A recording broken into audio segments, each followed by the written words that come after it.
शिव कथा, शिव ही तो अविनाशी है। शिव की कथा शिव के घर में बैठ करके हम श्रवण कर रहे हैं। अविनाशी की कथा, अविनाशी मंदिर, अविनाशी आश्रम। तो ये सौभाग्य है हमारा। दूसरा सौभाग्य, गणपति उत्सव चल रहा है।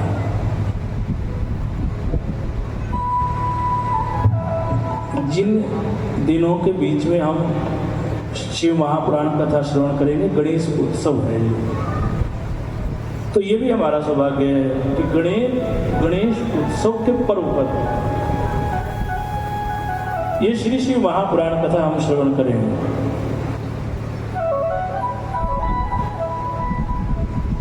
शिव महापुराण कथा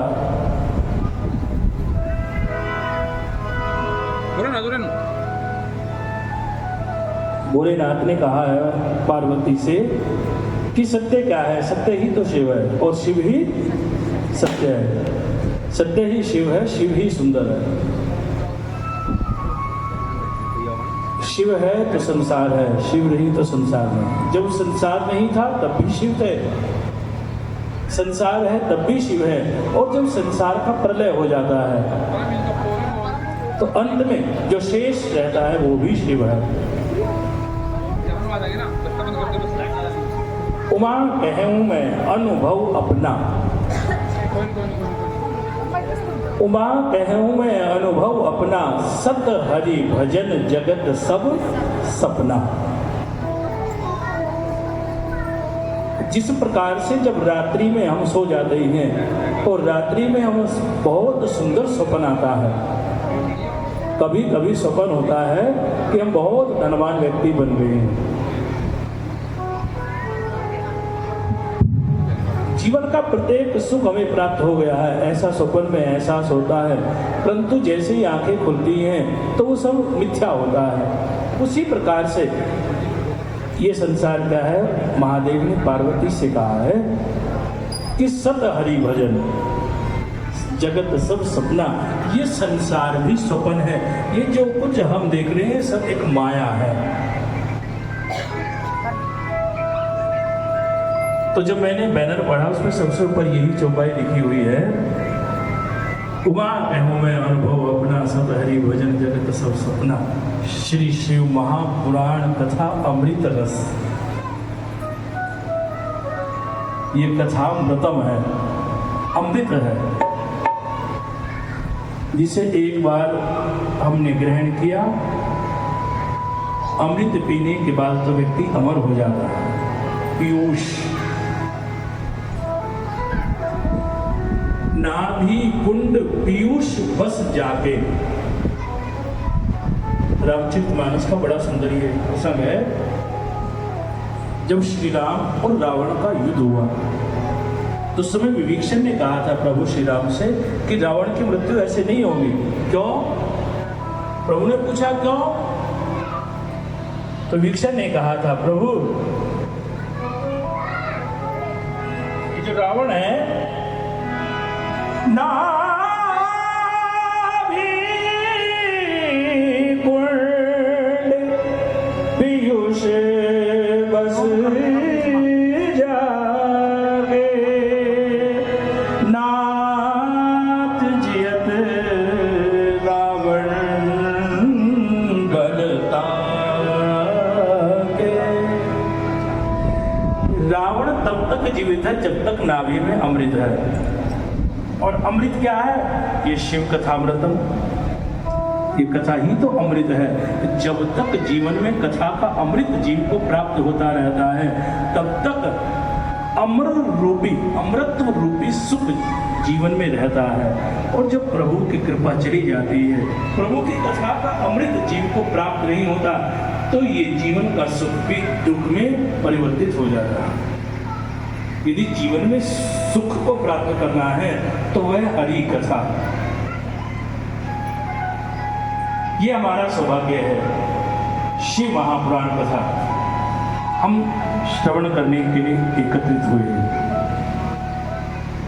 मां बसंती माता की कृपा से बोलो बसंती माता की, बोलो माँ बसंती माता की।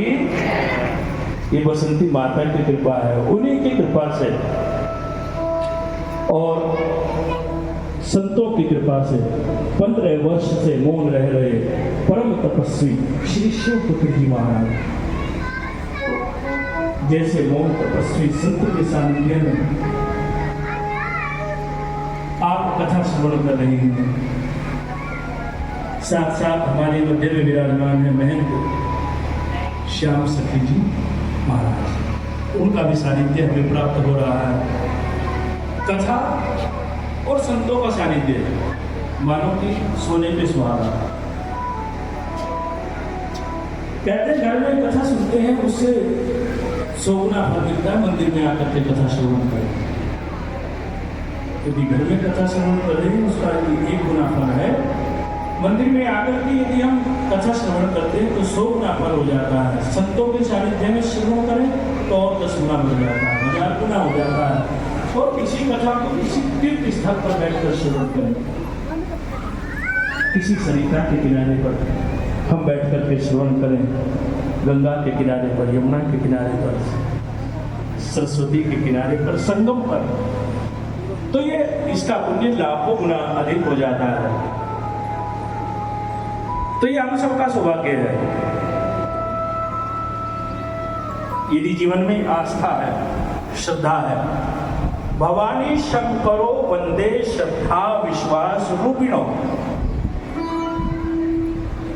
जब तक जीवन में श्रद्धा और विश्वास नहीं होता, भवानी शंकरो वंदे श्रद्धा विश्वास रूपिणो याभ्याम विना न पश्यन्ते सिद्धः स्वान्तः अस्थवीश्वरम। यदि जीवन में श्रद्धा है, विश्वास है, तो प्रभु की कृपा प्राप्त होती है। श्रद्धा क्या है, विश्वास क्या है? तो कहा मां पार्वती जी जीवन में श्रद्धा है। पार्वती का स्वरूप ही श्रद्धा है और भगवान शिव ही विश्वास है। शिव, यदि हम शिव शब्द का संधि विच्छेद करते हैं, उसमें से हम ई की मात्रा को अलग कर देते हैं, तो क्या बनता है? शिवम कल्याणम ददाति, शिव कल्याण प्रदान करते हैं। परंतु यदि हमने ई की मात्रा को शिव से अलग किया तो क्या बना? शव। ई की मात्रा जीवन में क्या है? तो ई की मात्रा है जीवन में श्रद्धा, शिव है विश्वास। अर्थात जब तक श्रद्धा और विश्वास जीवन में रहता है तो शिव की कृपा रहती है, और यदि श्रद्धा नहीं, बिन भाव भक्ति नहीं, भक्ति बिन द्रवही न राम, तो ये आपकी श्रद्धा और विश्वास का परिणाम। शिव महापुराण कथा श्रवण करने के लिए हम अविनाशी आश्रम में एकत्रित हुए हैं। आइए आज की इस पावन पुनीत पवित्र शिव कथा में हम प्रवेश करें। उससे पहले अपनी वाणी को पवित्र करते हैं, महादेव के कीर्तन से महादेव के चरणों में चलते हैं, महादेव का ध्यान करते हैं।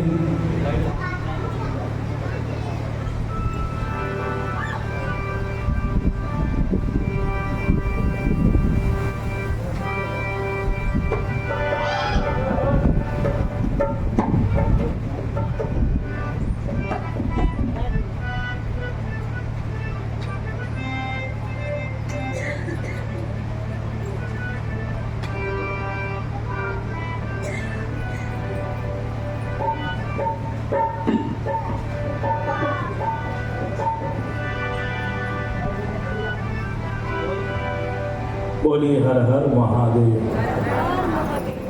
बोलो ना हर हर महादेव, हर हर महादेव। ओम नमः शिवाय।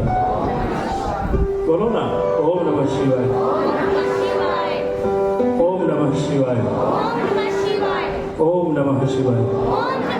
कितने अक्षर का मंत्र है ये? बोलो।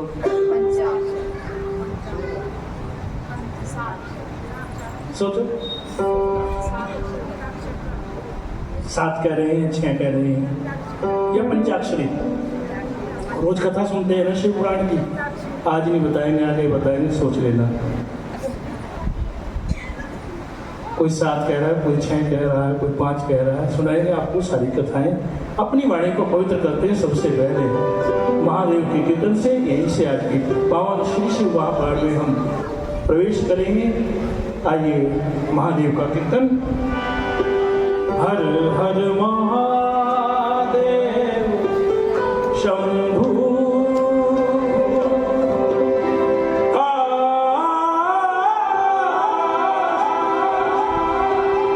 विश्वनाथ गंगे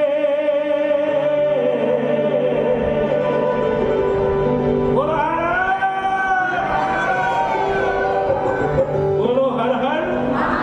आओ की ताली बजाते हो।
आइए आज की इस मधुर कथा में प्रवेश करें। उससे पहले द्वादश ज्योतिर्लिंग का चिंतन करते हैं। सर्वप्रथम द्वादश ज्योतिर्लिंग की यात्रा, मानसिक यात्रा यहीं बैठे करेंगे। एक बार मैं बोलता जाऊंगा, एक बार आप बोलेंगे। द्वादश ज्योतिर्लिंग यात्रा और तत्पश्चात आज की भाव में अमृतमयी कथा में हम प्रवेश करेंगे। ओ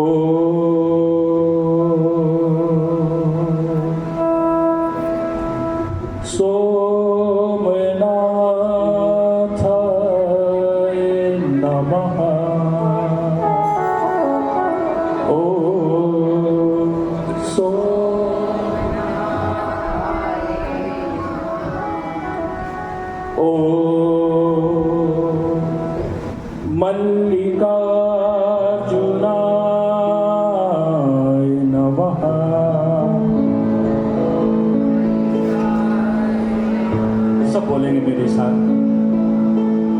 सुनते नहीं, आज पहला दिन है, 7 दिन में याद हो जाएगा।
सूक्ष्मेश्वराय नमः। ओम ज्योतिर्लिंगाय नमः। ओम ज्योतिर्लिंगाय।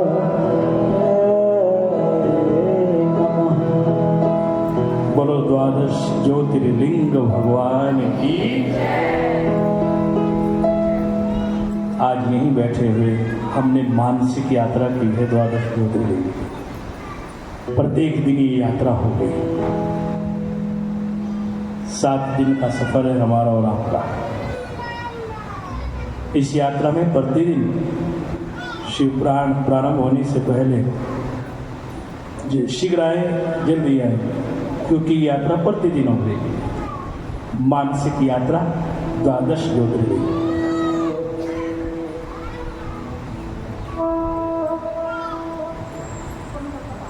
आइए चलते हैं शिव महापुराण की पावन कथा में।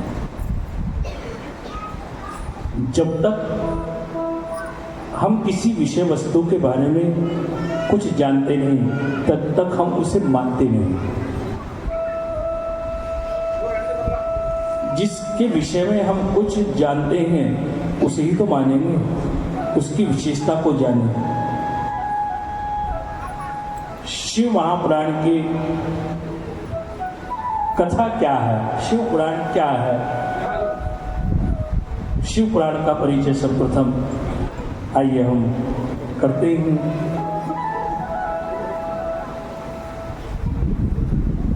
एक संत से पूछा कि क्या है शिव महापुराण? तो संत ने कहा ये शिव महापुराण है, लेकिन यदि मेरे दृष्टिकोण से यदि देखें तो ये शिव महाप्राण है, ये जीव का प्राण है। यदि शिव नहीं तो जीव नहीं, शिव है तो जीव है। इस संसार का प्राण है शिव, वो भी यमन में।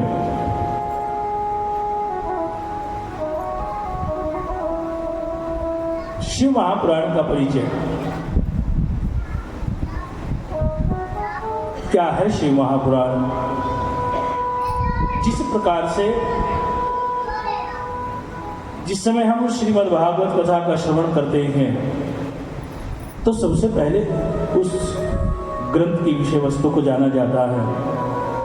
यदि हम पूछें भागवत का जो परिचय कराया जाता है उसका परिचय होता है कि भागवत में जो अलग अलग पार्ट हैं उन्हें कहा जाता है स्कंद। कितने स्कंद हैं भागवत में बताइए? भागवत तो अनेकों बार आपने सुनी है। कितने स्कंद हैं जी भागवत में?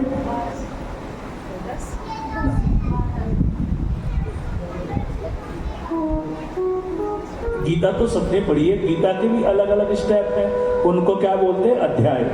कितने अध्याय हैं गीता में? ये तो राइट है 18। और भागवत और गीता दोनों में डिफरेंस है। भागवत कथा अलग सब्जेक्ट है, गीता अलग है। तो भागवत का जब परिचय किया जाता है उसमें आते हैं स्कंद। कितने स्कंद है भागवत जी में? 12। राइट, ये भागवत का परिचय है। कितने श्लोक हैं भागवत जी में? गीता में कितने श्लोक हैं? पढ़ते तो हैं हम गीता, श्लोक कितने हैं गीता? जिस भागवत की कथा को हम श्रवण करते हैं भागवत में कितने श्लोक हैं? भागवत में बताइए। 18,000 श्लोक। अब हम आज शिव महापुराण श्रवण करेंगे तो शिव महापुराण में क्या है, इसकी जो अलग अलग कथाएं हैं उनको क्या नाम दिया गया है। गीता पढ़ते हैं तो उसमें अध्याय कहा जाता है, भागवत श्रवण करते हैं तो स्कंद कहा जाता है, जब रामचरितमानस श्रवण करते हैं तो रामचरितमानस में भी अलग अलग कथाएं, उनके पाठ को क्या कहा गया? कांड। कितने कांड हैं जी रामचरितमानस में? रामचरितमानस का पाठ तो प्रतिदिन होता है आश्रम में। कितने कांड है रामचरितमानस में, कोई बताएगा? 7 कांड है। अच्छा विचार कीजिए, कांड क्या होता है? मीन्स कांड किसे कहते हैं? जब कोई अप्रिय घटना होती है तो उसे क्या कहा जाता है? यह कांड हो गया। कांड कभी अच्छा होता है क्या? लेकिन जब रामचरितमानस पढ़ते हैं उसमें कांड आता है, इसे अच्छा नहीं सुंदर कहा गया। सुंदर कांड, कांड तो विशेषतः सुंदर होता ही नहीं, लेकिन रामचरितमानस में सुंदर कांड का वर्णन आया है। सुंदर कांड भी सुंदर हो गया। क्यों कहा जाता है सुंदर कांड? इसलिए कहा जाता है क्योंकि सुंदर कांड में भक्ति की खोज होती है, भक्ति की प्राप्ति होती है। सीता जी क्या है? भक्ति। वानर खोज करते हैं भक्ति की। और जब सुंदर कांड समापन होता है और हनुमान जी आते हैं तो उस समय सब वानर कहते हैं, नाथ काज कीने हनुमाना राखे सकल कपिन के प्राण।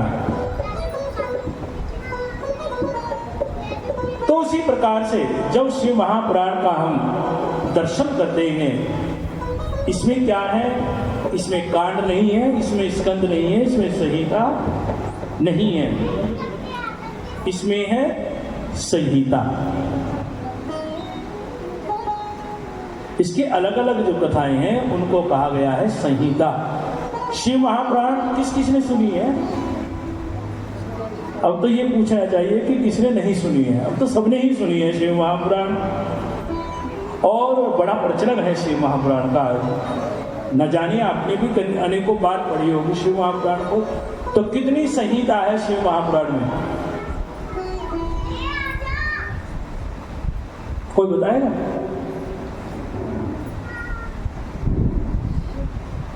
तभी तो शिव महापुराण श्रवण करेंगे ना, जानेंगे शिव महापुराण के बारे में क्या है शिव महापुराण। तो शिव महापुराण में 7 संहिता हैं। इसके अलग अलग चैप्टर को कहा गया है संहिता। अलग अलग संहिताओं में भगवान की कथा का वर्णन आता है। जैसे कि पहली संहिता है विद्येश्वर संहिता, फिर है रुद्र संहिता, फिर शतरुद्र संहिता, फिर कोटि रुद्र संहिता, फिर कैलाश संहिता, और फिर है वायवीय संहिता। इन 7 संहिताओं में श्री शिव महापुराण का वर्णन आता है। यदि श्लोक की बात की जाए, शिव महापुराण में कितने श्लोक आते हैं? संतों ने वर्णन किया है कि इस शिव महापुराण में 24,000 श्लोक है।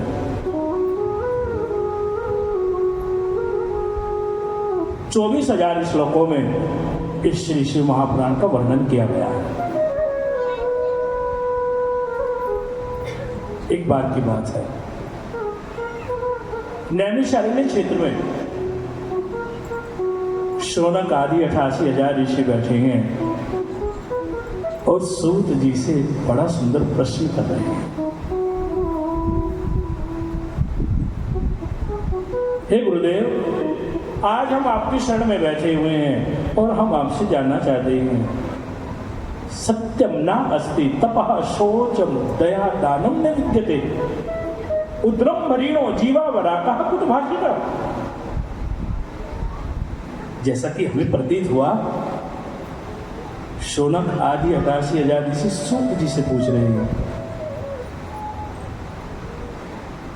हे गुरुदेव, जैसा कि हमें प्रतीत होता है, हमने संसार देखा है, इन संसार के जीवों ने सत्य का आचरण करना बंद कर दिया। जब भगवान ठाकुर जी का प्राकट्य हुआ, दशम स्कंद भागवत जी का, तो वहां लिखा है सत्यव्रतम। पहला तो व्रत है ना सत्य। आज संसार में सत्य का आचरण छोड़ दिया है। सत्यम ना अस्ति, सत्य है ही नहीं। तपः, तप भी नहीं है। पवित्रता नाम मात्र है, शुद्धि नाम मात्र है। तन की शुद्धि है और मन की शुद्धि नहीं है। परमात्मा कहते हैं यदि मुझे प्राप्त करना है तो तन शुद्ध हो या ना हो, तेरा मन शुद्ध होना चाहिए। क्योंकि ये तन तो मिट्टी है,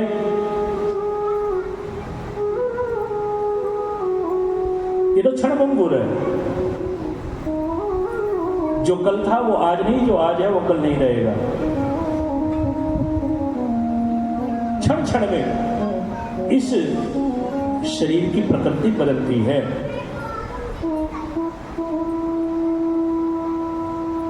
तन नश्वर है,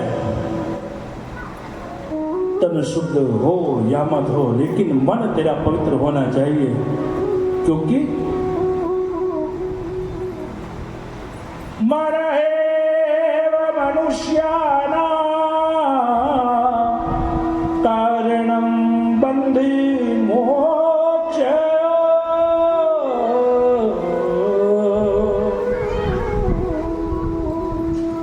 ये मन ही तो बंधन कराता है और ये मन ही मोक्ष कराता है। मन एव मनुष्याणां कारणं बंध मोक्षयो बंधाय विषयासक्तम निर्विष्यम है। यदि ये मन महादेव के चरणों से अपना संबंध स्थापित कर लेता है तो ये मन कल्याण कर देता है। क्योंकि जब मन महादेव के चरणों में समर्पित हुआ तो शिव तो कल्याण करने वाले हैं। परंतु यदि ये मन हमने संसार में लगाया तो संसार में क्या है? संसार में है दुख।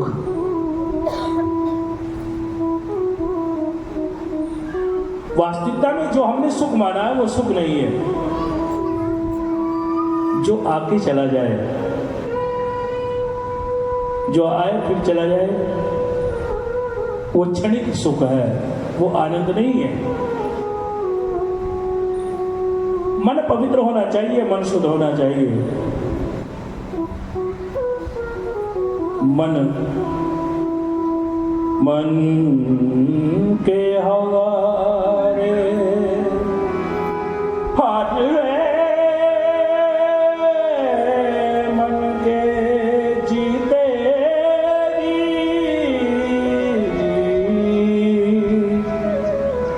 मन ही मिलावट महादेव से,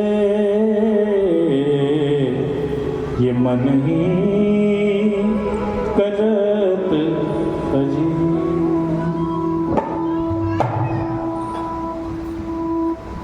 शौनक आदि 88,000 ऋषियों ने सूर्य से पूछा, सत्य है नहीं, तप है नहीं, सोच है नहीं, दया धर्म खत्म हो गया। आज प्रत्येक व्यक्ति स्वार्थी हो गया है, जबकि जीवन होना चाहिए परमार्थी।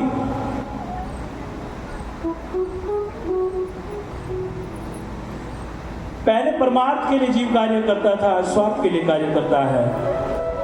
प्रभु, इस जीव की मुक्ति का उपाय क्या है? ये संसारी जीव हैं जो माया में भटके हुए हैं। इन जीवों का कल्याण कैसे होगा? कोई ऐसा उपाय है जो संसार के जीवों का कल्याण हो जाए? तो कहा हाँ है। संसार में एक कथा ऐसी है, यदि उस कथा को श्रवण करे तो जीव का कल्याण हो जाता है। बार बार पुनरपि जन्मम पुनरपि मरणम पुनरपि जननी जठरे शयनम, बार बार जन्म लेना, बार बार मरना। इस आवागमन के बंधन से छूट जाता है ऐसी कथा। सूत जी ने कुछ कहा, शौनक आदि 88,000 ऋषियों ने कहा, प्रभु हमें सुनाइए ना वो कथा। कौन सी कथा है जिसे सुनकर जीव इस आवागमन के बंधन से छूट जाता है? तो कहा ऐसी कथा तो महादेव की कथा है। यदि आप महादेव की कथा श्रवण करें तो निश्चित जीव भवबंधन से मुक्त हो जाता है, क्योंकि चपटी भभूत में खजाना कुबेर का, बखान क्या करूं मैं राखों के ढेर का, चपटी भभूत में है खजाना कुबेर का। है ओंकार मुक्ति द्वार, ओंकार तू आया शरण बिहारी, हमें पार तार तू। बोलो जी हर हर, बोलो जी हर हर, बोलो धर्म की अधर्म का प्राणियों में विश्व का, बोलो हर हर, बोलो हर हर। सूत जी शौनक आदि 88,000 ऋषियों को कथा सुनाने लगे। ऐसी कथा तो शिव महापुराण है। यदि आप शिव महापुराण की कथा श्रवण करें तो इस भवसागर से पार हो जाते हैं। लक्ष्मी की प्राप्ति करनी है तो भगवान नारायण का संकीर्तन करें, भगवान विष्णु का कीर्तन करें, क्योंकि लक्ष्मी कांतम कमल नयनम योगी निद्रा नगम्य। यदि हमें लक्ष्मी चाहिए तो लक्ष्मी नारायण का भजन करें। शांताकारं भुजगशयनं पद्मनाभं सुरेशं विश्वाधारं गगनसदृशं मेघवर्णं शुभांगं लक्ष्मीकान्तं कमलनयनं योगी निद्रानगम्यं वन्दे विष्णु भवभयहरं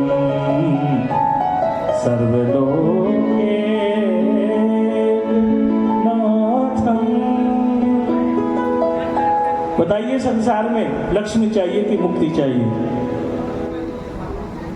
क्या चाहिए आपको बताइए? लक्ष्मी की मुक्ति? बोलो इस संसार में क्या चाहिए और संसार से जाने के बाद क्या चाहिए?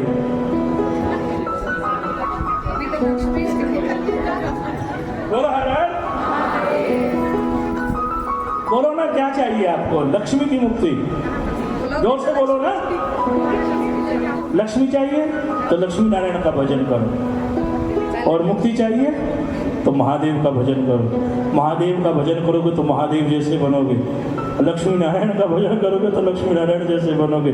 अब देखो आपको क्या बनना है। संसार में आए हैं, लक्ष्मी तो चाहिए, क्योंकि यदि महादेव को चाहोगे तो जैसे महादेव वैसे ही आप बनोगे। देखो महादेव के पास क्या है। यदि संसारिक दृष्टि से हम देखें क्या है महादेव के पास, अरे महादेव तो बैठे हैं शमशान में।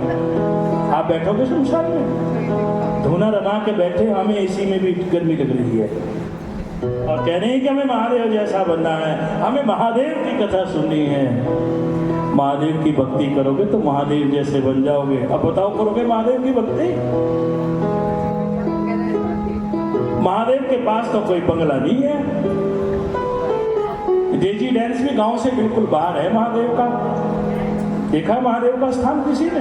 कभी कभी जाना होता है, साल में 1-2 बार कोई जाता होगा, और महिलाएं तो जाती नहीं वहां तक। बोलो कौन सा स्थान है? शमशान। अब देखो महादेव की भक्ति करोगे तो महादेव जैसे बनोगे। अब बताओ, करोगे कि महादेव की भक्ति? करेंगे। अरे डरो मत, आप डर गए हैं कहीं महादेव जैसे हम भी ऐसे न हो जाए कि हमारे पास कुछ ना रहे। तुम्हें ये नहीं पता कि चपटी भभूत में है खजाना कुबेर का। अरे देखने में तो लगता है वो अविनाशी, लेकिन उसका नाम भंडारी भी है, वो ओघड़दानी भी है। सबको यही तो संशय था, महादेव के पास कुछ नहीं, लेकिन कहा ना उसकी तो भभूत में भी खजाना कुबेर का भरा हुआ है। जिस लक्ष्मी को आप प्राप्त करना चाहते हैं, पूछो ना जाके उस विष्णु से कि उसे चक्र का दान किसने किया। ऐसे महादेव जो मन की कामना पूर्ण करने वाले हैं। चपटी भभूत में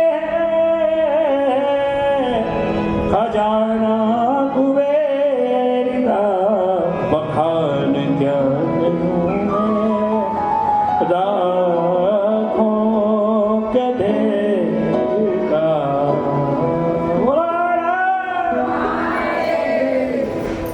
बोलो श्री शिवाय नमस्तुभ्यं।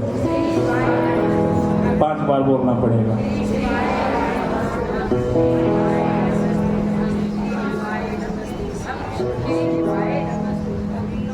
किसी के 5 हुए, किसी के 4 हुए।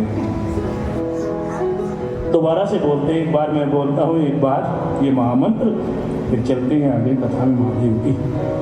बोलो श्री शिवाय नमस्तुभ्यं। श्री शिवाय नमस्तुभ्यं। श्री शिवाय नमस्तुभ्यं। श्री शिवाय नमस्तुभ्यं। श्री शिवाय नमस्तुभ्यं। बोलो शंकर भगवान की।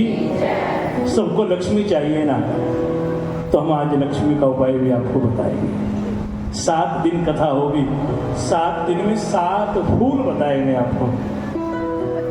महादेव को कौन सा फूल चढ़ाना चाहिए, कौन सा फूल चढ़ाने से क्या मिलता है। 1 दिन में 1 फूल, 7 दिन में 7 फूल चढ़ाओगे।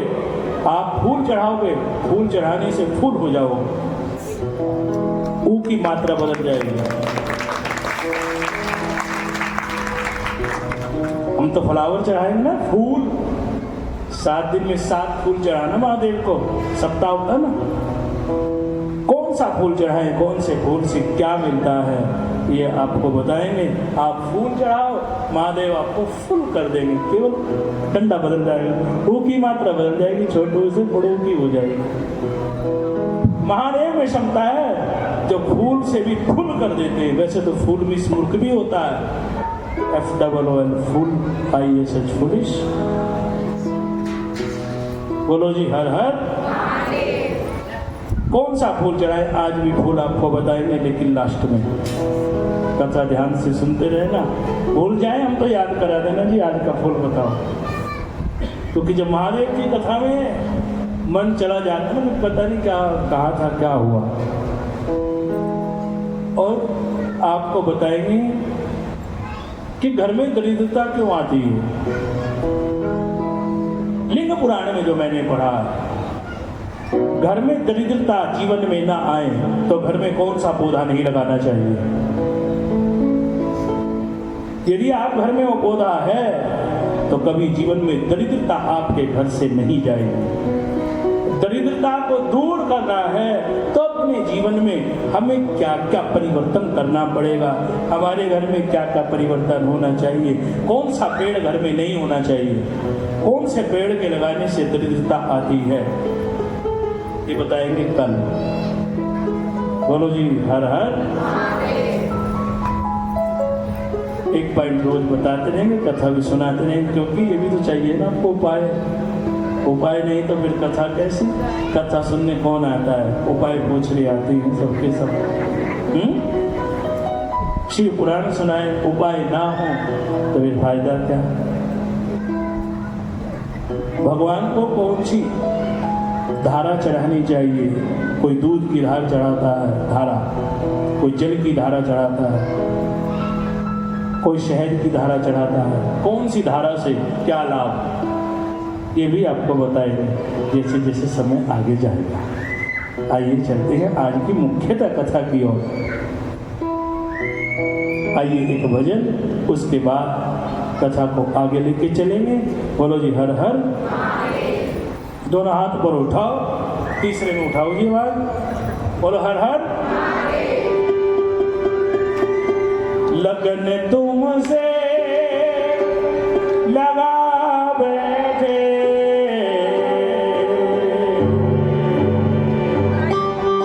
बोलो ना जी। लगन तुमसे लगा बैठे, जो देखा जाएगा।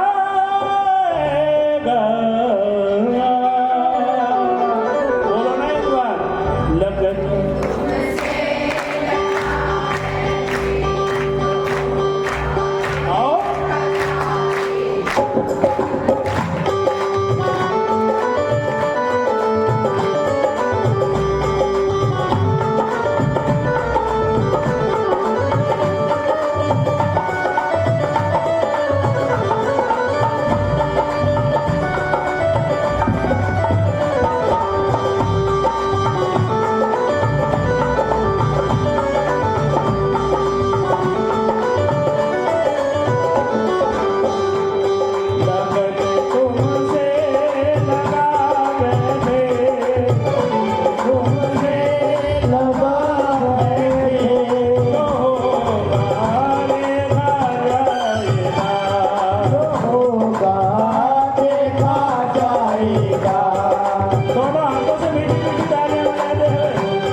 बोलो जी हर हर महादेव,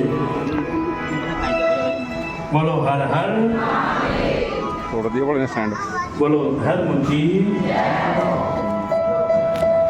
अधर्म का प्राणियों में विश्व का, बोलो ना हर हर, बोलो हर हर, श्री शिवाय, श्री शिवाय। अब तो ओम नमः शिवाय को भी भूल गए हम लोग, अब तो यही याद रह गया है। बोलो श्री शिवाय। सूत जी बैठी है नैमिषारण्य क्षेत्र में।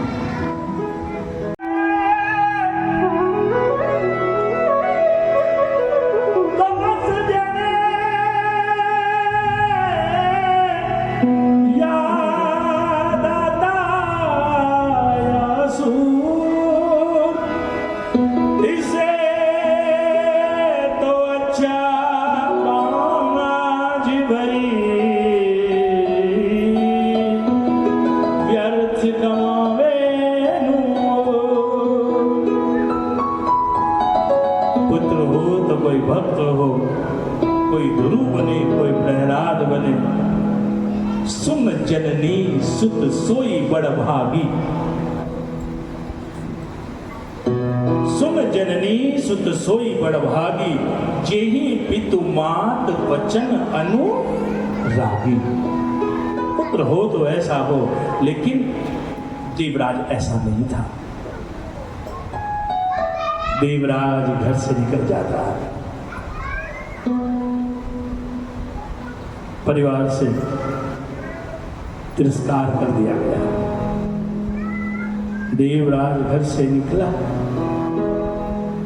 और अपने जीवन के अंतिम चरण में देवराज भ्रमण करते हुआ पहुंचा एक स्थान पर जिसका नाम है झूसी। क्या नाम था उस स्थान का? झूसी, जिसे शुद्ध शब्दों में क्या कहा जाता है? प्रयागराज। इसका पुरातन नाम है झूसी। आज भी आप जब प्रयागराज जाएंगे तो आपको कई जगह लगा मिलेगा झूसी। जब माघ के महीने में मकर संक्रांति आती है ना, और आप चैनलों पर कथा सुनते हैं तो बहुत बड़ी कथाएं होती हैं माघ के महीने में, तो वहां लिखा मिलेगा आपको चैनल पर झूसी प्रयाग। भ्रमण करते हुए झूसी में पहुंचा देवराज ब्राह्मण। स्वास्थ्य खराब हो गए, एक मंदिर में गया। मंदिर का तो मात्र दर्शन करने से ही कल्याण है। मंदिर में आए तो परम कल्याण, मंदिर का दर्शन हो जाए तो सौभाग्य, और मंदिर में आप अंदर प्रवेश कर जाएं तो परम सौभाग्य। क्योंकि जब मंदिर में प्रवेश व्यक्ति का हो जाता है तो मन के विचार बदल जाते हैं, सुमति आ जाती है, और जब सुमति आती है,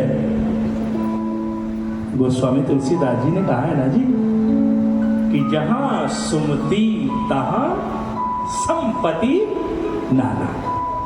संपत्ति चाहिए ना आपको? संपत्ति यदि चाहिए तो आज का सूत्र सीखो ना। गोस्वामी बाबा जी ने कहा है सुमति। अब सुमति है नहीं, संपत्ति चाहते हैं। कैसे आएगी संपत्ति? अपने विचारों को बदलें।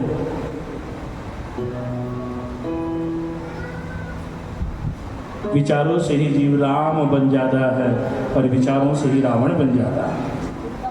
विचारों का ही तो सब खेल है। वो स्वामी जी ने लिखा, जहां सुमति तहां संपत्ति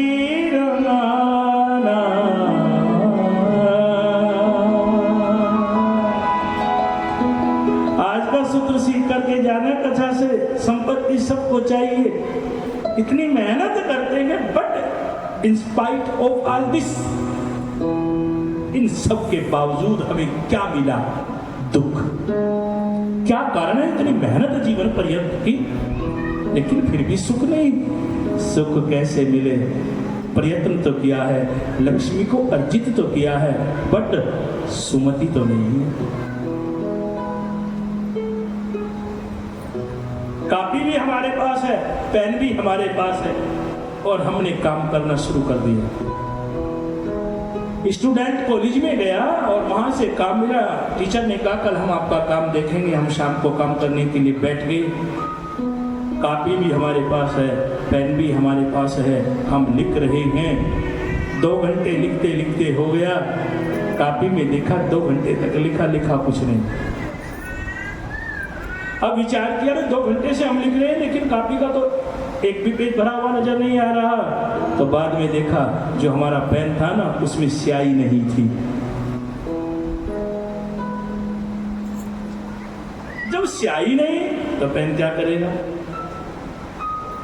2 घंटे नहीं, आप पूरे दिन भी बैठ करके होमवर्क करें, जब तक आपके पेन में स्याही नहीं होगी तो आपका होमवर्क पूरा नहीं होगा। ठीक उसी प्रकार से मेहनत बहुत की है, लक्ष्मी बहुत अर्जित की है, पर सुख नहीं, क्योंकि आपने अपने जीवन की कलम में सुमति की स्याही नहीं भरी है। जब तक आपके जीवन रूपी पेन में सुमति की, सुबुद्धि की स्याही नहीं होगी, तब तक आपके जीवन का सुख रूपी होमवर्क कभी पूरा नहीं होगा। तो सूत्र है आज का, जहां सुमति तहां संपत्ति नाना, जहां कुमति तहां विपत्ति निदान। सुमति थी पांडवों के पास, और कुमति किसके पास थी? दोनों का उदाहरण आपके समक्ष है। भगवान कृष्ण ने जो कहा उसे पांडवों ने मानने में एक पल की भी देरी नहीं की। सुमति थी तो सब काम बने। दुर्योधन को सबने समझाया, पर कुमति थी, विपत्ति अपने आप आ गई। देवराज ब्राह्मण मंदिर में है। मैंने कहा ना, मंदिर का दर्शन किया बाहर से तो आप सौभाग्यशाली, और अंदर आकर के मस्तक को एक बार भगवान के मंदिर में लगाया तो आप हैं परम सौभाग्यशाली। बस यहीं से सौभाग्य जाके या देवराज का। स्वास्थ्य ठीक नहीं था, सोचा चलो मंदिर में पड़ा रहता हूं। भगवान की शरण में कौन जाता है? 2 प्रकृति के लोग भगवान की शरण में आते हैं। जीवन की 2 परिस्थिति जब जीवन में आती हैं तो तब ये जीव भगवान की शरण में आता है। कब कब कोई बताएगा? एक तो वो जीव भगवान की शरण में आता है जिसे परिवार तिरस्कृत कर देता है, परिवार जिसका त्याग कर देता है, तो फिर उस समय व्यक्ति भगवान की शरण में आता है। या फिर जिसकी भगवान से भक्ति हो जाती है, कोई संत जीवन में मिल जाए, तब ये जीव भगवान की शरण में आता है। मंदिर में पड़ा है देवराज ब्राह्मण, स्वास्थ्य ठीक नहीं है। सोचा अब तो जिंदगी के कुछ दिन हैं, तेरी चौखट पर पड़ा रहूंगा, पड़े ही रहने से काम होगा। कभी तो मेरी खुलेगी किस्मत और कभी तो मेरा प्रणाम होगा। इश्क की इब्तदा भी तो, हुस्न की इंतहा भी तो, इश्क की इंतहा भी तो, इश्क की इब्तदा भी तो, रहने दे भेद खुल गया, बंदा भी तू और खुदा भी तू। वहां पड़ा था। एक ब्राह्मण देवता मंदिर में जैसे हम कथा कर रहे हैं, ऐसे शिव महापुराण की कथा कह रहे थे। देखो शिव महापुराण कथा की कृपा, बोलो ना जी हर हर। कथा समझ में आ रही है कि नहीं आ रही है? तो बोलो ना हर हर, जोर से बोलो। थोड़े से और हाथ सीधे कर दो। जिसके हाथ ऊपर उसकी किस्मत, जिसके हाथ ऊपर सुपर से भी ऊपर, बोलो हर हर। और जिसके हाथ नीचे, वो दुनिया में सबसे पीछे। अब देख लो, बोलो हर हर। ओहो देखो, जब तक मैंने बता नहीं तब तक हाथ नहीं उठाया आपने, अब सबने उठाया। पीछे थोड़ी रहना हमें, हम तो कह रहे हैं काशी का टिकट कटाते हैं। बोलो जी हर हर, बोलो हर हर। शिव महापुराण की कृपा, देवराज ब्राह्मण तो अपना टाइम पास करने के लिए मंदिर में पड़ा हुआ था। वहां एक विप्र ब्राह्मण देवता शिव महापुराण की कथा सुना रहे थे और वो कथा सब भक्त सुन रहे थे, लेकिन कानों में देवराज के भी जा रही थी। जिन हरि कथा सुनई नहीं गाना, श्रवण रंध्र अहि भवन समाना। भगवान का दर्शन करने से भी कल्याण होता है, भगवान की कथा श्रवण करने से भी कल्याण होता है। बैठा जाए तो बैठ के सुनो, बैठा नहीं जा रहा तो कानों से सुनो। देवराज ब्राह्मण को कथा कानों में जाती नहीं कथा, श्रवण करते करते करते करते बड़ा ज्वर हो गया, बहुत बुखार हो गया। जैसे कि आजकल चल रहा है ना, बहुत बुखार चल रहा है। जिधर देखो उधर ही फीवर है, पीछा नहीं छोड़ रहा। इतना ज्वर हुआ, कथा भी सुनता रहा और एक दिन देवराज की मृत्यु हो गई। अब जब देवराज की मृत्यु हुई तो उसने कोई अच्छा कर्म तो जीवन में किया ही नहीं था। यमदूत आ गए लेने के लिए।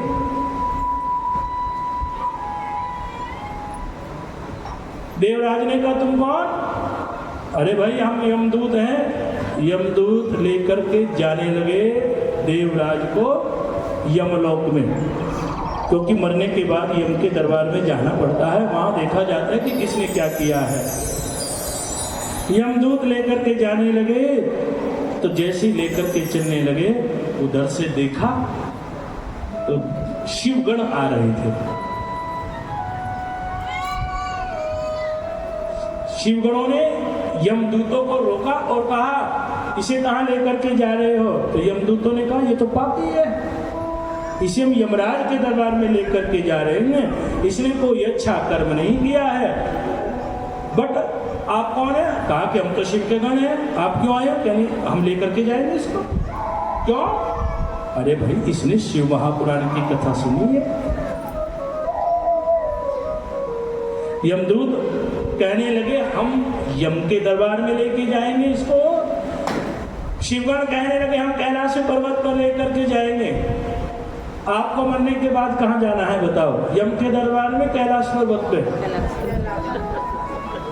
कितने दिन में जाना चाहते हो?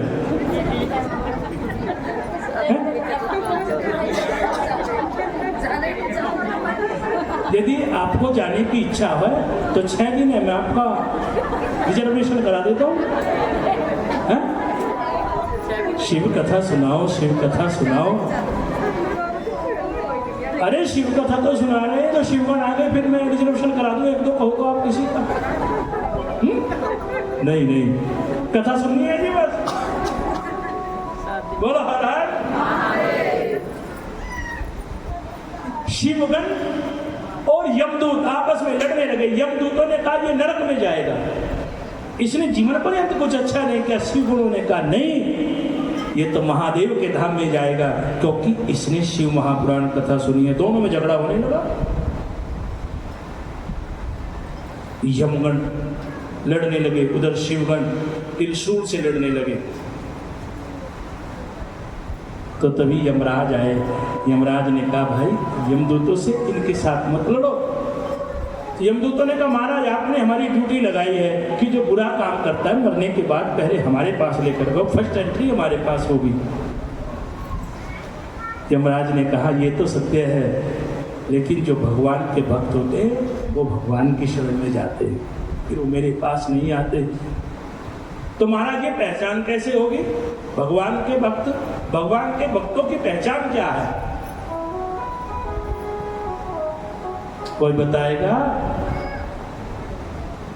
अच्छा, जो पीले वस्त्र, संतों वाले वस्त्र धारण करे वो भगवान के भक्त हैं? हाँ हैं। क्या यही पहचान है? पहले नहीं, और भी पहचान है। भगवान के भक्तों की 4 पहचान है। कैसे पहचाने कि भगवान के भक्त हैं कि नहीं है? सुंदरकांड में बताया है। हनुमान जी ने पहचान लिया भगवान के भक्त को। कोई बताएगा क्या है 4 पहचान? 2 आता है सुंदरकांड में। हनुमान जी ने कैसे पहचाना कि ये भगवान का भक्त है? जब लंका में देख रहे थे हनुमान जी महाराज, मंदिर मंदिर कर प्रतिशोधा, देखे जगह तगह अग्नित जोधा। सब जगह देखा और भ्रमण करते करते कहां आ गए हनुमान जी महाराज? हाँ, यू आर राइट। तो वहां भगवान के भक्त की 4 पहचान आती हैं। कैसे पहचाना? कैसे पहचानोगे भगवान का भक्त है कि नहीं है? लंका में भी पहचान लिया हनुमान जी ने। लंका में तो राक्षस थे, वहां भगवान का भक्त कैसे आया? और हनुमान जी ने कैसी दृष्टि से देखा कि भगवान के भक्त को पहचान लिया। 4 पहचान याद कर लेना। रामायुध अंकित ग्रह, शोभा वर्णि राजा, नव तुलसी का वृंद तने, देखी हर्ष कबीराई। इस दोहे में 4 पहचान है। पहली पहचान भगवान के भक्तों की रामायुध अंकित ग्रह। जिन परिवारों में, जिस परिवार में हम जाए और वहां भगवान के चित्र लगे हुए हों तो समझ लेना ये भगवान का भक्त है। क्योंकि जैसे जिस व्यक्ति के विचार होते हैं उसके गृह प्रवेश करने पर ही हमें पता चल जाता है। पहली पहचान हो गई। दूसरी पहचान है शोभा वर्णि न जाए, नव तुलसी का वृंद तने। जिस घर में तुलसी का पौधा लगा हुआ है तो समझ लीजिए ये भी भगवान का भक्त है। जो भगवान का भक्त होता है उसके घर में तुलसी का पौधा मिलता है। तीसरी पहचान, माथे पर तिलक मिलता, मस्तक पर तिलक है। 2 ही तो पहचान है सनातन की, तिलक और जनेऊ, चोटी।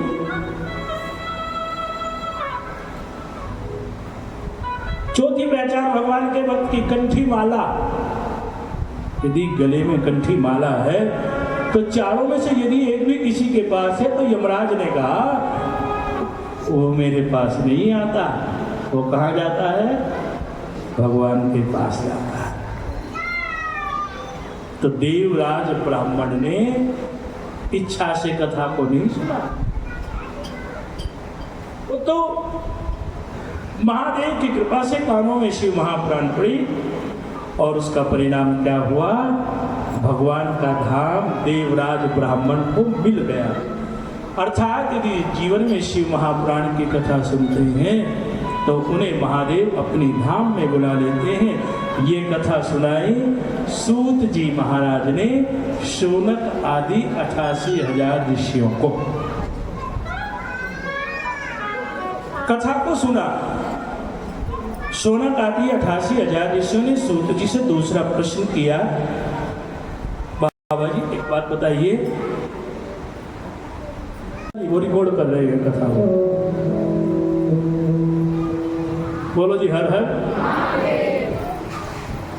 अनेकों चैनलों पर जो YouTube चैनल है हमारी कथाएं आप सुन सकते हैं। ये नया चैनल तो वहीं पे हमारे लाल पंडित जी रिकॉर्ड कर रहे हैं। किस नाम से? सनातनी विशाल सनातनी विशाल शर्मा। सनातनी विशाल शर्मा आपके जाने पहचाने हैं और मेरे भी तो भाई हैं। तो ये उनका चैनल है, आप इस चैनल पर आज की कथा को सुन सकते हैं। सब्सक्राइब करना भी मत भूले, थोड़ा सब्सक्राइब भी तो होना चाहिए ना हमारी विशाल जी का, बोलो जी हर हर। और भी अनेकों चैनलों पर मेरी कथाएं आप YouTube पर देख सकते हैं। Solanki sound official, Sheeshpal Solanki official एक चैनल ये है हमारा, उस पर भी हमारे बहुत भजन आपको सुनने के लिए मिलेंगे, यहाँ के भजन भी आपको मिलेंगे। उस चैनल पर भी सोलंकी शीशपाल सोलंकी ऑफिशियल, इस चैनल पे भी आप हमारे भजन घर बैठे सुन सकते हैं, उसको भी सब्सक्राइब करना ना भूलें। और मुख्य चैनल हमारा जोशी म्यूजिक ऑफिशियल चैनल, यदि फोन है तो आप अभी सर्च करें श्री कुलदीप कृष्ण जी महाराज जोशी म्यूजिक ऑफिशियल चैनल, उसमें भी हमारी आपको अनेकों कथाएं मिलेंगी। 3 घंटे की पूरी कथा आप घर बैठे आज जाकर के श्रवण कर सकते हैं। शिव महापुराण, भागवत महापुराण, श्री राम कथा, जो भी आप सुने वो आपको हमारी कथाएं मिलेंगी। बोलो जी हर हर। क्या बात कर रही थी जी हम? कथा कौन सी चल रही थी?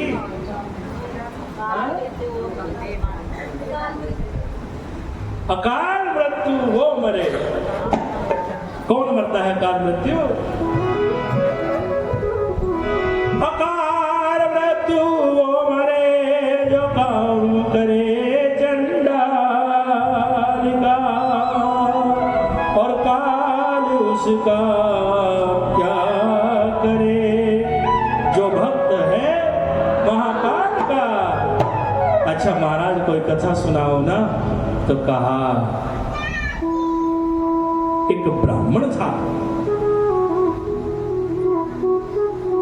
उसका नाम था बिंदु। सुनी है जी आपने ये कथा? तो बोलो ना हर हर, बोलो ना हर हर। बिंदु नाम का ब्राह्मण था, उसकी पत्नी थी। क्या नाम था उसकी पत्नी का? चंचुला। चंचुला तो बड़ी धार्मिक थी। विशेषतः जो घर में धर्म पत्नी होती है ना वो तो धार्मिक होती ही है। कथा में कहीं भी जाते हैं पुरुष कम होते हैं, महिलाएं ज्यादा होती हैं। ये तो धर्म का स्वरूप है, ये शक्ति है, और बिना शक्ति के तो शिव भी अधूरा है।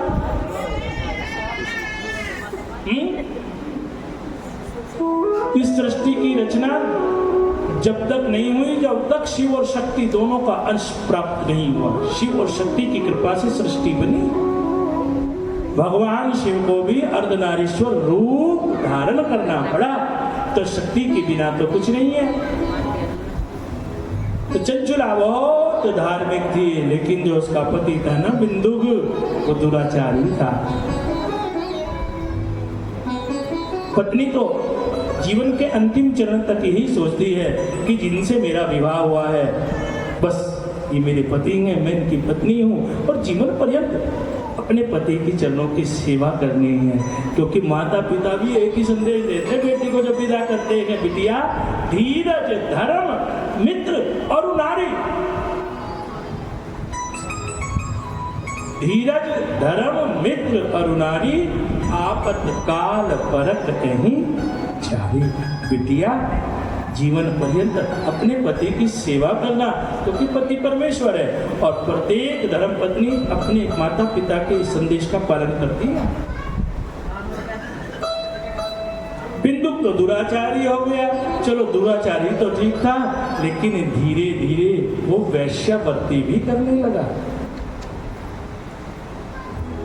कौन ऐसी पत्नी है जो जीवन में ये स्वीकार करे कि उसके होते हुए उनके पति किसी दूसरी पत्नी के साथ अपना रिश्ता बनाए?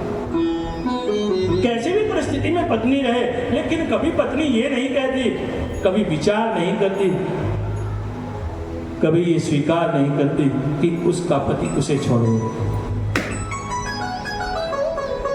चंचुला ने बिंदु को बहुत समझाया, स्वामी आप ऐसा मत करें, मैं आपकी धर्मपत्नी हूं, आपका परिवार है, क्योंकि यदि आपका चरित्र चला गया, चरित्र से उत्तम कुछ नहीं होता। Character is lost, every something lost.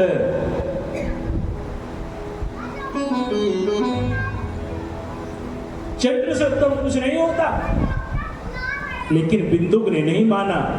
पत्नी को अपने पति को समझाना चाहिए, यदि जीवन में ऐसी परिस्थिति कभी आ जाए, लगता है कि हमारे पति मार्ग से भटक गए हैं, तो बहुत समझाएं।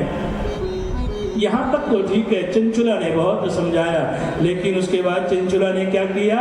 अच्छा, जब आप हमारी बात नहीं मानते तो अब हम भी आपकी बात को नहीं मानेंगे। ये गलत है। प्रत्येक पत्नी पति होते घर में झगड़ा होता है, न जाने कितनी बार विवाद हो जाता है। पति आपकी बात को नहीं मानते हैं तो कोई बात नहीं, लेकिन इसका तात्पर्य ये नहीं कि हम भी अब पथभ्रष्ट हो जाए। चंचुला ने यही तो किया ना। कई बार जब पत्नी पति को घर में समझाती है, कभी झगड़ा हो जाता है, अच्छा जब तुम नहीं मानते तो हम भी, ये तो गलत है ना जी। ये उचित नहीं है। एक व्यक्ति मार्ग से भटक गया तो हम भी भटक जाए। चंचुला ने यही गलत किया। चंचुला ने भी अपने आचार व्यवहार को खो दिया, अपने नरक के मार्ग को प्रशस्त कर लिया। बिंदुक की मृत्यु हो गई। अब बिंदुक ने तो पाप किया था, अगले जन्म में क्या बना? पिशाच। ब्राह्मण का जन्म था, कर्म अच्छा नहीं किया तो अगले जन्म में क्या बन गया बिंदुक? पिशाच।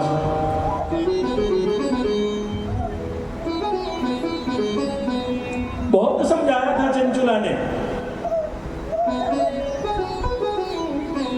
समझाया था बिंदुक को बार बार, बिंदुक को बार बार समझाया था बिंदुक को बार बार। घड़ी देख ही रहे हैं सब, क्योंकि बजने जा रहे हैं 4:30। 4:30 की 5, 4:30। बोलो जी हर हर। अब चंचुला ने क्या किया? अब चंचुला ने तो अपना मार्ग बदल दिया, कुलीन हो गई, पापी हो गई, दुराचारी हो गई। एक दिन की बात है, पति तो बन गए पिशाच, अकेली पत्नी थी।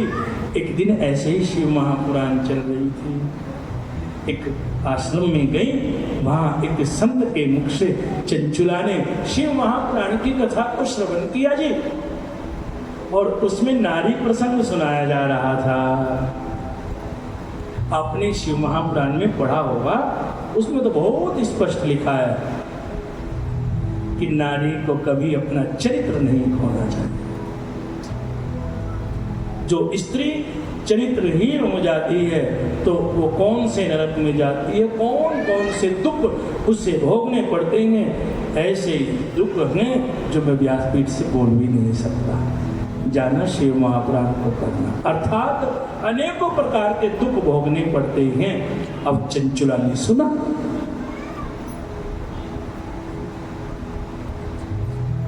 चंचुला का लगा कि मैंने तो पाप कर लिया। कथा पूरी हो गई, तो जब कोई नहीं था ना व्यास जी के पास, जैसे कि आप सब कथा सुनते हैं, फिर कभी कभी भक्तों का मन हो जाता चलो महाराज जी से भी मिलते हैं जाके। तो व्यास जी के पास आई चंचला और कहा, व्यास जी मेरा भी एक प्रश्न है, मैंने भी जीवन में पाप किया, मैंने अपने आचार विचारों को बदल दिया, मैंने अपने पति को अनेकों बार समझाया था लेकिन वो नहीं माने, मैंने भी पाप किया है। अब मेरी पाप की मुक्ति का उपाय क्या है, इस पाप से कैसे छुटकारा मिलेगा? तो तब उस संत ने कहा, देवी जीवन में यदि आपने पाप किया है तो पाप से मुक्ति का केवल एक ही मार्ग है और वो मार्ग है श्री शिव महापुराण। यदि आप शिव महापुराण की कथा श्रवण करते हैं तो जीवन में कोई भी आपने जघन्य अपराध किया है, जैसे सुंदरकांड में कहा है ना, कोटि विप्र बद लाग ही जाऊ, आए शरण प्रभु ताजे ही ना ताहू। भगवान कहते हैं कि कितने भी पाप कर, लेकिन यदि तू अंत में मेरा शरणागति हो जाता है तो मैं सब कुछ क्षमा कर देता हूँ। तो कहा, चंचुला तुम शिव महापुराण की कथा सुनो। शिव महापुराण की कथा चंचुला ने सुनी और कथा जब सुनी उसका परिणाम ये हुआ, इस संसार को छोड़कर जब चंचुला गई, अगले जन्म में कहाँ गई? पार्वती की सहेली बनी। थोड़ी बात नहीं है, बहुत बड़ी भक्ति है। पार्वती की सहेली बनी चंचुला, कैलाश पर्वत पर गई। जो महादेव की कथा सुनते हैं वो फिर कहाँ जाते हैं अंत समय में? कैलाश पर्वत, और जैसे महादेव हैं ऐसे बन जाते हैं। महादेव को आप ऐसे ना मानो, वो ठीक है, वो ज्यादा उन्होंने दिखावा नहीं किया अपने जीवन में। जो लोग दिखावा करते हैं ना उतने बड़े कर्जदार भी होते हैं। एक और सुनो, एक गरीब आदमी होता है, दिखावा नहीं करता, उसका घर टूटा फूटा होता, कर्जा कितना है भाई है ही नहीं। एक बहुत बड़ी कोठी में गए, गाड़ी भी खड़ी है, बढ़िया कोठी है, बहुत अच्छी कोठी बनी, कहने 50 लाख का लोन लिया हुआ है ना जी? होता है कि नहीं होता है? और विशेषतः शहर में तो जो लोग बैठे हैं वो लोन पे ही बैठे हैं। तो दिखावा महादेव नहीं करते। जो व्यक्ति जीवन में दिखावा नहीं करता उसके पास बहुत धन होता है, क्योंकि दिखावा वाला तो दिखावे में लगा देता सारा पैसा। तो महादेव जी दिखावा नहीं करते हैं, बहुत कुछ है महादेव के पास। एक दिन बैठी थी चंचुला पार्वती के पास और रोने लगी। पार्वती ने कहा, चंचुला क्यों रो रही है, क्या कारण है? तो चंचुला ने कहा, माता मेरा तो कल्याण हो गया शिव महापुराण सुन के, लेकिन मैं किसी की धर्म पत्नी थी, मैंने शिव महापुराण को सुना तो मेरा कल्याण होगा, लेकिन मेरा पति तो बड़ा दुराचारी था, बिंदुक था। अब मुझे तो ये भी नहीं पता वो कौन सी योनि में गया है। मैं चाहती हूं कि मेरे पति की भी मुक्ति हो जाए, क्या पता चलेगा कहाँ है? तो पत्नी पार्वती ने महादेव से कहा, महादेव आप हमारा एक काम करो ना, जो हमारी सखी है ना चंचुला, उसका पति ना जाने मरने के बाद कौन सी योनि में गया है, यदि कुछ ज्ञात हो तो बताओ। तो महादेव ने कहा, हमारे एक गण है, हम उनको भेज देंगे, वो ढूंढेंगे सृष्टि में कहाँ पे है इस समय वो। क्या नाम था उस गण का? बोलो ना, किसने ढूंढा? तुम्बुरु। क्या नाम था? तुम्बुरु। तुम्बुरु से कहा कि ढूंढो ना चंचुला का पति कहाँ है। तो तुम्बुरु ने ढूंढा और कहा, महाराज मैंने देखा, दुनिया में भ्रमण किया तो इसका पति तो प्रेत योनि को प्राप्त हो गया, पिशाच बन गया, रस्सियों में जकड़ा हुआ पड़ा है, कर्म बंधनों में बंधा हुआ है। महादेव ने पार्वती को बताया। पार्वती ने चंचला से कहा, तो सखी ने कहा, जो चंचुला सखी बनी है ना, तो सखी कहने लगी, पार्वती माता जैसे मेरा कल्याण हुआ, मेरे पति का भी कल्याण होना चाहिए। पत्नी तो वही होती है ना जो अपने पति का भी कल्याण करे। जीवन में कैसी भी परिस्थिति क्यों ना हो, पत्नी चाहती है मेरा सम्मान तो हो, लेकिन मेरे पति का सम्मान मुझसे भी कई गुना हो।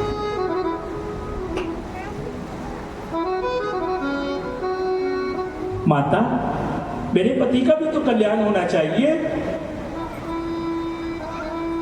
तो तुम्बुरु से कहा, आप बुलाओ बिंदुक को और तुम्बुरु उसको कथा सुनाओ। तो तुम्बुरु ने किसको कथा सुनाई? जोर से बोलो। बिंदुक पिशाच को शिव महापुराण की कथा सुनाई। और जब इस शिव महापुराण की कथा को बिंदुक पिशाच ने सुना तो बिंदुक पिशाच भी पिशाच योनि से मुक्त हो गया। बोलो श्री शिव महापुराण की, बोलो श्री शिव महापुराण की, बोलो जी हर हर, बोलो हर हर। तो ऐसी ये कथा है शिव महापुराण की कि जो इसे श्रवण करता है, जो पिशाच को भी पार करती है, अधम से अधम कार्य जो करता है उसे भी पार करती है। तो क्या हमें भव से पार नहीं करेगी? निश्चित करेगी। शौनक आदि 88,000 ऋषियों ने फिर सूत से पूछा, आगे हम ये जानना चाहते हैं इस कथा को कौन से महीने में सुनना चाहिए, कौन सा महीना सर्वोत्तम है? सूत जी कहने लगे, महीना उत्तम हो या ना हो, लेकिन ये शिव महापुराण सर्वोत्तम है। महीना कोई सा भी हो। कई बार हम सोचते हैं कि सावन है तो शिव है और भादवा है तो शिव है नहीं। और ये ठीक है कि सावन में शिव की भक्ति अति कंपलसरी है, तो क्या 11 महीने शिव की कथा नहीं सुनेंगे? फिर तो एक ही महीना है ना सावन का। तो किसी भी महीने में हम शिव महापुराण कथा श्रवण कर सकते हैं। कौन से दिन से शुरू करें? कोई भी दिन हो। आज क्या दिन है? बोलो जी, क्या दिन है आज? इसका एक नाम और है, एक और है गुरुवार। बृहस्पतिवार, गुरुवार। तो देखो ये भी आपका सौभाग्य है, गुरुवार में कथा शुरू हुई है। और कहते हैं गुरु गोविंद दो खड़े, काके लागू पाए, बलिहारी गुरु आपनो जिंद गोविंद दियो बता। तो गुरु की कृपा आप पर हुई है। बृहस्पति कौन है? ये भी तो गुरु है। दो गुरु हैं, एक देवताओं के गुरु हैं, एक राक्षसों के गुरु हैं। देवताओं के गुरु कौन? और राक्षसों के? शुक्राचार्य। और शुक्राचार्य ही शुक्र है, और शुक्र ही शुक्राणु है। कैसे शुक्राचार्य शुक्र बने, शुक्र ग्रह बने, और कैसे शुक्राणु बने? इस सारी कथा आपको आगे जैसे जैसे कथा बढ़ेगी आपको सुनाएंगे। बोलो जी हर हर। तो ये आपका सौभाग्य है कि आप गुरुवार में, मानो कि देव की कथा सुन रही है और देवताओं के गुरु बृहस्पति जी, और बृहस्पतिवार में कथा शुरू हुई है। इससे उत्तम क्या होगा? ये भी आपका सौभाग्य है। और मैंने कहा था कि गणपति उत्सव भी चल रहे हैं, तो गणपति जी की कृपा, गणपति जी की छत्र छाया, महादेव की कथा आप श्रवण कर रहे हैं। इतनी सुंदर कथा किसी भी महीने में हम कथा करा सकते हैं, किसी भी दिन से भगवान की कथा को शुरू कर सकते हैं। सब दिन परमात्मा के हैं। बोलो जी हर हर। अब एक भजन सुनाते हैं, आज की कथा को यहीं विश्राम करते हैं। बोलो हर हर। कल आगे की कथा सुनाएंगे, कल बड़ी प्यारी कथा रहेगी। आज का फूल कौन सा फूल चढ़ाए भगवान को? आज का फूल है कमल का फूल। मिश्रा जी ने बताए हैं ना, उससे अलग बताएंगे। मुझे पता है। 5 पुष्प कथा आई थी उनकी, तो 5 पुष्प बताए थे मिश्रा जी ने, उनको ही मैं अपना आदर्श मानता हूँ शिव पुराण का। तो आपको फूल बताएंगे आज कमल का फूल। कौन कौन चढ़ाता है महादेव को कमल का फूल? किसी ने चढ़ाया कि नहीं चढ़ाया? हाथ उठाओ जिसने महादेव को कमल का फूल चढ़ाया। एक बहन जी बस, एक बहन जी ने चढ़ाया है। आपने कौन सा चढ़ाया बोलो ना? आप महादेव को कौन सा फूल चढ़ाते हैं बोलो?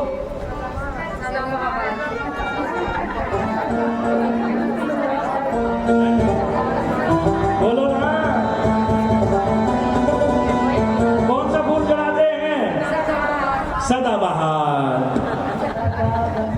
बताएंगे आपको सदाबहार के बारे में भी। लेकिन आज का फूल है कमल का फूल।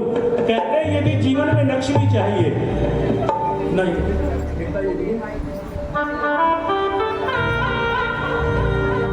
जो भगवान शिव को कमल का फूल चढ़ाते हैं तो शिव महापुराण में वर्णन आता है, अपने और से कुछ नहीं कहेंगे, उनके जीवन में कभी लक्ष्मी की कमी नहीं रहती है। इसलिए महादेव को आप कमल का फूल चढ़ाइए। किस किसने चढ़ाया है? हाथ उठाओ। और किसने चढ़ाया है? आपने चढ़ाया। और हाँ भाई साउंड वाले भैया हमारे शिषपाल जी, आप भी हाथ उठाओ ना। हाँ मेरे साथ रहते हैं, हम भी हाथ उठाते हैं, हमने चढ़ाया।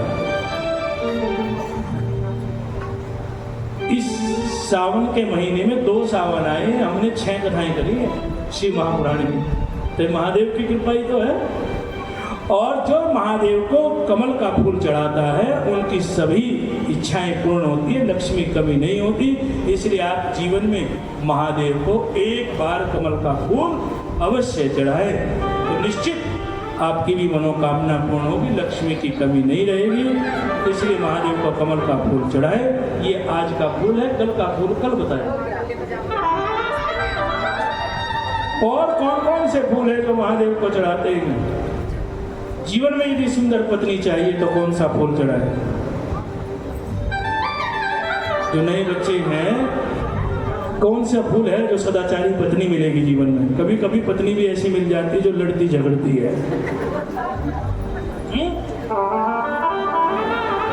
तो ये सब आपको बताएंगे आगे की कथा में। आइए एक भजन, उसके बाद में आरती। कल कौन सा फूल बताएंगे आपको ये भी मैं बता दूं, आखे का फूल। जानते हो ना आखा क्या बोलते हैं यहाँ पे? आखड़ा। हाँ आखड़ा, आखा।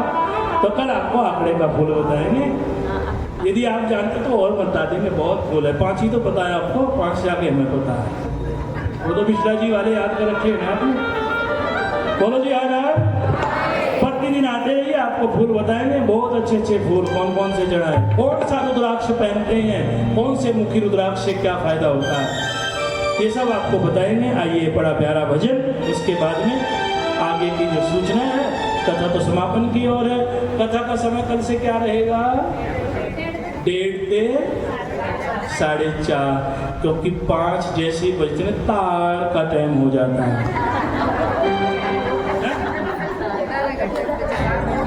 आपके क्षेत्र में आए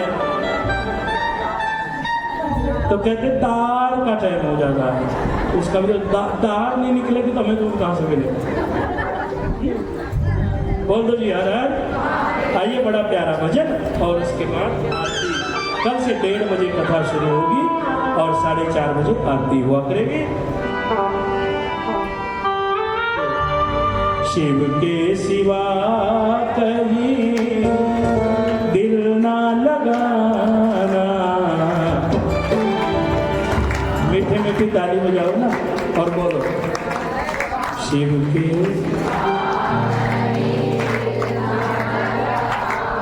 मीठी मीठी ताली बजाओ।